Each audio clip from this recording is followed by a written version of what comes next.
Ya, baik pemirsa, kita sudah kembali terhubung dengan Mbak Ade Latifah selaku pendamping korban yang tadi memang ceritanya sempat terputus karena kami sempat ada kendala komunikasi. Dan kita juga sudah bersama dengan tersangka, ada Mas Iwayan Agus Suwartana. Selamat malam Mas Agus. Selamat malam. Baik, Mas Agus, bagaimana komunikasi pada saat itu saat bertemu dengan wanita ini, dengan korban ini, apa yang Anda sampaikan di taman pada saat itu, Mas Agus, sehingga kemudian Mas Agus kemudian bersama korban ini bisa pergi ke suatu tempat, bisa pergi ke penginapan. Kalau menurut dari versi Mas Agus, apa yang sebenarnya terjadi pada saat itu? Baik, sebelumnya saya terima kasih sudah diberikan untuk kesempatan berbicara, dan di mana saya hanya minta tolong diantar ke kampus, Bu, gitu. Nah, itu seperti omongan yang ini yang itu tidak ada saya ngomong kayak gitu, apalagi yang dimana saya akan mengancam memberitahukan ke orang tuanya, sedangkan kita aja baru kenal, entah itu mantannya, kan ada ngomong kayak itu. Dan juga terserang kalau memang dia benar diperkosa atau digituin, kenapa dia tidak ngomong sendiri, dan kenapa harus ada pendamping sedangkan saya tidak memakai pendamping gitu. Dan sebelum itu juga di sana pada kejadian hari itu saya juga diviralin pada sebuah kasus yang dimana di media dituduhkan saya seorang mahasiswa memperkosa orang di teras Udayana, gitu dia bilang. Dan itu saya belum dijadikan tersangka dan belum terbukti dan belum diapa-apain. Nah, yang dimana itu diviralkan oleh suatu akun media 21 Lombok itu. Nah, setelah itu saya melaporkan dia ke Polda atau ke Polresta. Nah, terus sehingga beberapa harinya kemudian seketika langsung ada seperti postingan di take down, dia izin men-take down dan dia bilang izin saya men-take down dengan kata-kata ini. Dia bilang itu ada, saya punya buktinya.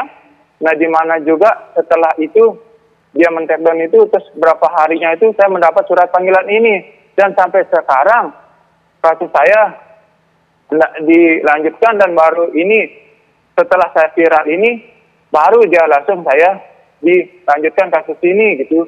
Dan saya terus terang tidak ada punya apa-apa, Bu, untuk ngasih pendamping atau apa gitu. Kok bisa pendampingnya ngomong seperti itu? Kenapa tidak langsung orangnya sendiri yang ngomong gitu? Mas Agus, kalau memang kejadiannya gitu, bagaimana faktanya yang sebenarnya gitu? Dan saya diviralkan itu tanpa di-blur mukanya, dan terus terang nama saya, dan dibilang saya Agus Buntung dengan ciri-ciri tidak memiliki tangan. Ini ada buktinya, akan saya secepatnya akan saya buktiin juga, biar di mana kasus ini juga keadilannya yang sama. Jangan hanya kasus saya aja yang diginiin gitu. Sedangkan pencemaran nama baik yang sudah terang-terang itu terbukti undang-undang ITE itu tidak diapa-apain gitu.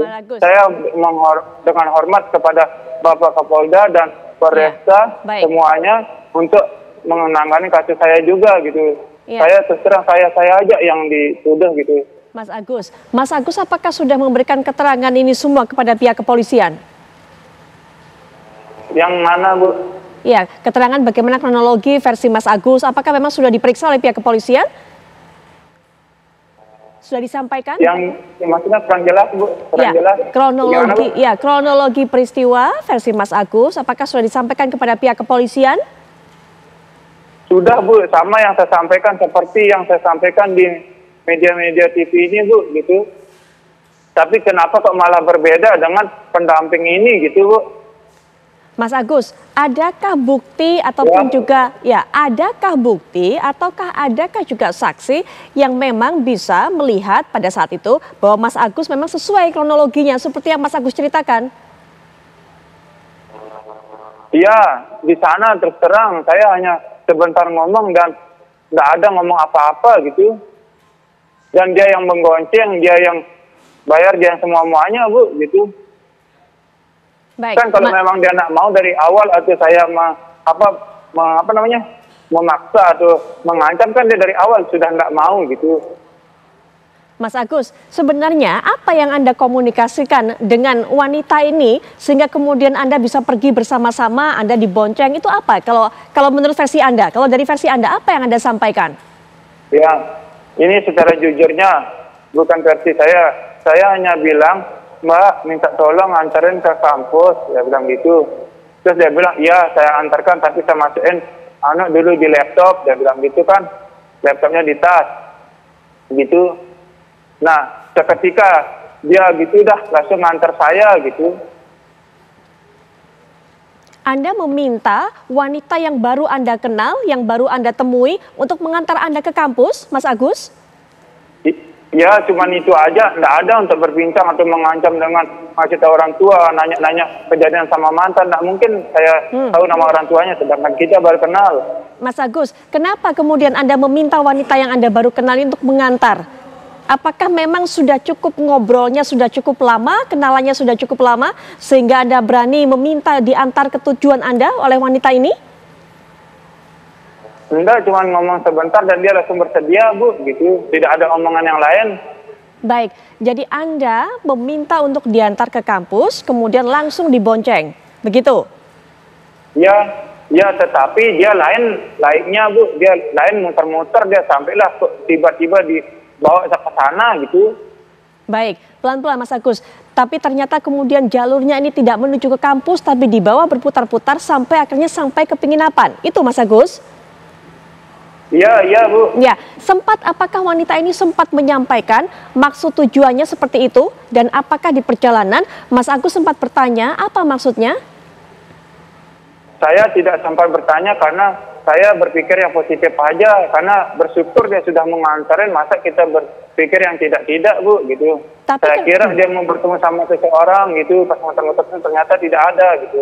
Oke, ketika kemudian sampai di tempat penginapan, apa yang terjadi? Kenapa Mas Agus yang tujuannya bukan ke situ, tapi mau ikut masuk? Ya, karena dia yang gonceng, Bu. Saya mau loncat, tidak berani, Bu, gitu. Maksudnya tidak berani? Kalau memang ternyata tujuan Anda bukan di situ, bukan di tempat penginapan dan di kampus, kenapa mungkin Anda tidak pergi, tidak meninggalkan wanita itu, tapi kenapa malah ikut masuk ke dalam? Bagaimana? Ya, gini, Bu. Karena pada di motor itu saya tidak berani loncat, Bu, gitu. Baik. Dan yang kedua karena sampai di sana itu dia mungkin suka sama saya dan mungkin saya suka gitu, Bu.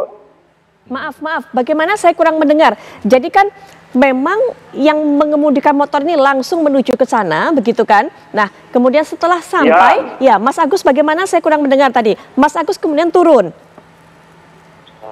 Dia yang turun, dia yang bayar, Bu, gitu. Baik. Nah, Mas Agus. Dia yang turun, dia yang bayar.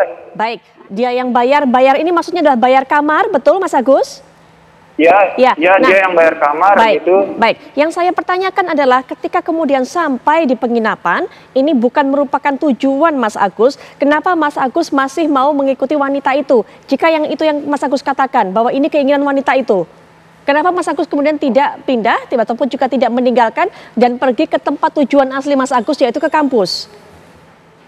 Karena dia bilang suruh masuk, saya masuk. Nah, setelah masuk itu, dia yang bukain baju celana saya dan dia buka sendiri, gitu. Disuruh ya. Mas Agus ikut, kemudian mau masuk, kemudian tadi masalah membuka baju, itu keinginan dari wanita tersebut. Masalahnya adalah kenapa Mas Agus mau sampai kemudian masuk ke kamar, ataupun juga sampai wanita tersebut membuka baju dan sebagainya. Kenapa Mas Agus masih mengikuti keinginan wanita itu? Kenapa? Ya, karena atas dasar saya suka sama dia dan dia suka sama saya karena dia yang bukain, gitu, Bu, gitu.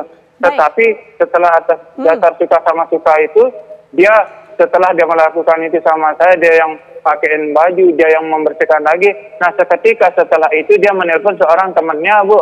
Dia bilang, tunggu saya di Islamic Center, dia bilang. Tetapi sebelum kamu sampai di sana, saya tidak bisa berhenti, dia bilang gitu, Bu. Nah, setelah itu dia kembali naruh HP-nya di helmnya. Nah, terus bertemulah, diputer-puterin lagi, bertemu di Islamic Center. Nah, seketika kayak ada kejadian, Bu, yang dimana kejadian seperti ada tuduhan ini, tuduhan itu. Nah, terus satu orang yang memfoto saya. Baik, saya pahami begitu. Pak Agus, saya tahan dulu. Mas Agus mengatakan akhirnya ada suka sama suka, artinya ada kesepakatan kalian masuk ke dalam penginapan tersebut. Kapan terjadinya kesepakatan itu? Karena kalau waktu dijalankan Mas Agus ini tidak mengetahui bahwa akan dibawa ke penginapan tersebut. Kapan terjadinya kesepakatan kalian suka sama suka tadi? Karena kesepakatan itu terjadi, Bu, karena dia yang bukain dan saya hanya diam, Bu, gitu. Kalau Baik. memang dia tidak suka sama kita, untuk apa dia bukain saya, Bu, gitu. Baik, tapi dari pihak Mas Agusnya, yang saya tanyakan dari pihak Mas Agusnya, kapan kemudian Mas Agus akhirnya mau menurut karena Mas Agus suka, begitu kan? Apakah kemudian ada kesepakatan juga akhirnya, oke, baik, kita masuk ke dalam kamar tersebut? Memang Mas Agus menghendaki seperti itu? Enggak, saya suka sama dia setelah saya dibukain sama dia, jadi saya diam gitu. Baik, baik Mas Agus, tahan sampai di situ terlebih dahulu. Baik, selanjutnya kita juga sudah bersama Mbak Ade tadi sudah mendengarkan tadi apa yang disampaikan oleh tersangka. Tanggapannya langsung saja Mbak Ade. Ya, itu sangat jelas membuat-buat ya, karena jadi begini, saya lanjutkan mungkin dari yang tadi saya sempat jelaskan. Silakan, ya, silakan. Bahwa pada saat korban sedang duduk-duduk sambil membuat konten di Taman Udayana, itu pelaku Agus datang untuk mengajak korban berkenalan. Kemudian di situ pelaku berusaha untuk mengambil simpati dari korban, sampai akhirnya korban percaya bahwa si pelaku ini tidak bermaksud apa-apa, hanya ingin berbincang-bincang saja. Nah, kemudian tadi terjadi satu momen di mana pelaku mengarahkan korban untuk melihat ke arah utara, di mana di sana terjadi satu adegan yang membuat si korban ini merasa terkejut hingga menangis dan ketakutan. Yang kemudian si pelaku ini mengajak korban untuk berpindah tempat ke tempat yang lebih belakang, di mana tempat itu lebih sepi, tidak ada orang, untuk menghindari adegan itu. Nah, dan itu juga membuat korban masih percaya karena memang tidak ada kecurigaan saat itu dari sisi korban. Tapi kemudian dalam proses perjalanan dari satu titik ke titik yang di belakang teras Taman Udayana itu dari situ pelaku sudah mulai banyak membicarakan tentang hal-hal yang berkaitan dengan masalah pribadi korban, baik itu keluarga, masalah perkuliahan, masalah asmara, seksualitas, dan lain sebagainya, yang kemudian membuat korban ini merasa ada beberapa hal yang kenapa akurat, beberapa hal kenapa bisa akurat begitu. Dan di situ korban bertanya-tanya sambil merasa ketakutan, bertanya-tanya pada dirinya sendiri dan merasa ketakutan. Sampai akhirnya di belakang, di bagian belakang Taman Udayana, di situ korban kemudian diberikan diberitahu oleh si pelaku bahwa kamu sekarang sudah terikat dengan saya, karena saya sudah mengetahui seluk-beluk tentang kamu, saya sudah mengetahui hidup kamu, saya sudah mengetahui semua masalah kamu. Jadi si pelaku ada statement seperti itu. Kemudian si pelaku juga mengatakan, kamu harus mandi bersih, kamu harus membersihkan diri kamu dari dosa-dosa masa lalu bersama saya, begitu. Jadi kemudian si korban menolak maksudnya. Korban di situ menolak. Korban mengatakan bahwa saya sedang berpuasa dan urusan taubat saya bisa taubat sendiri. Saya tidak mau mandi bersih dengan kamu, seperti itu. Nah, pada saat korban menolak seperti itu, si pelaku ini kemudian mengancam korban dengan mengatakan bahwa kalau kamu tidak mau mengikuti permintaan saya, maka saya akan membongkar semua hal yang saya tahu tentang aib-aib kamu kepada orang tua kamu. Dan bagaimana kemudian si korban percaya dengan itu? Karena korban melihat bahwa dari keterangan-keterangan tadi saat perjalanan pindah titik itu, si pelaku itu ada beberapa hal yang akurat. Sehingga korban merasa, oh mungkin juga si pelaku ini tahu tentang orang tua saya. Karena dia punya keterikatan dengan saya yang tadi bilang sama pelaku itu. Sehingga kemudian korban di situ ketakutan seperti itu. Mbak Ade, mohon maaf, saya tahan dulu. Kita akan jeda sejenak dulu Mbak Ade. Tapi setelah jeda nanti kita akan lanjutkan. Mbak Ade, singkat mungkin sebelum jeda. Usia berapa korban ini Mbak Ade? Masih mahasiswa. Mahasiswa usianya? Semester akhir. Semester akhir, mahasiswa semester akhir ya Mbak Ade ya? Baik, nanti kita tahan dulu Mbak Ade, Mas Agus. Nanti kita lanjutkan lagi perbincangan. Mbak Alisa juga akan berikan pandangan setelah jeda. Kami sudah kembali.